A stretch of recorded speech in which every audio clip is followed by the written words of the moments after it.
কী কারণে আমাকে হসপিটালে ভর্তি হতে হলো। Hello guys, good morning. তোমরা সবাই কেমন আছো? আশা করি খুব ভালো আছো। আমিও খুব ভালো আছি। আজকে আবার চলে এলাম একটা নতুন ব্লগ নিয়ে। তো আজকে রাখি পূর্ণিমা। রাখি পূর্ণিমায় সমস্ত দিদিদের বোনদেরকে জানাই শুভ রাখি পূর্ণিমা।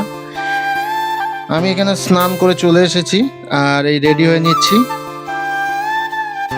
রাখি পূর্ণিমা বলে কথা, বোনের হাতে তো রাখি পরতেই হবে, তাই জন্য সকাল সকাল স্নান করে রেডি হয়ে নিচ্ছি। তোমরা ব্লগটা দেখতে থাকো, সঙ্গে থাকো।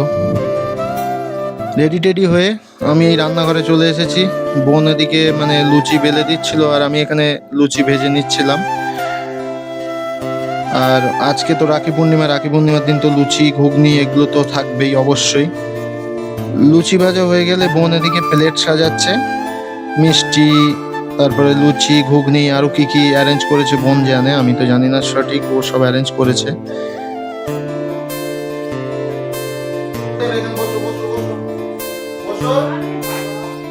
আর আমি এদিকে বসে পড়েছি, আমার সঙ্গে লিওকেও বসিয়ে নিয়েছি, যথারীতি মা ওকে রাখি বাঁধবে লিওকে, তাই ওরও একটা নতুন গেঞ্জি পরিয়ে দিলাম।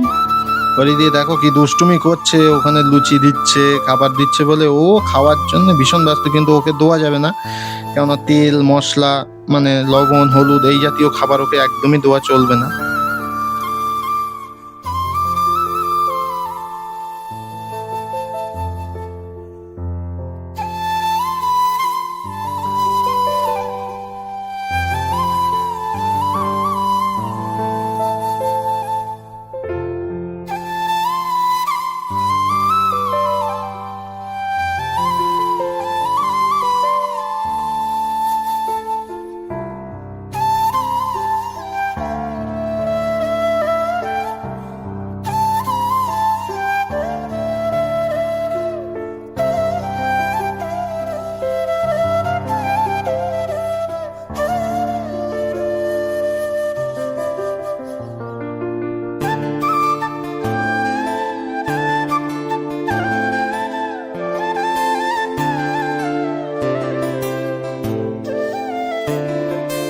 এটা বলে নেই, এটা হচ্ছে অ্যাকচুয়ালি আমার মানে রাখির আগের দিন আমার প্রচন্ড শরীর খারাপ হয়ে গিয়েছিল হঠাৎ রাত্রিরে, তখন ১২টা ১টা বাজে।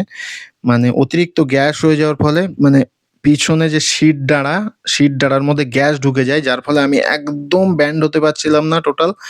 তাই তুরন্ত হসপিটালে চলে যাই। যাওয়ার সাথে সাথে ওরা একটা স্যালাইন দেয়, কিছু ইনজেকশন দেয়।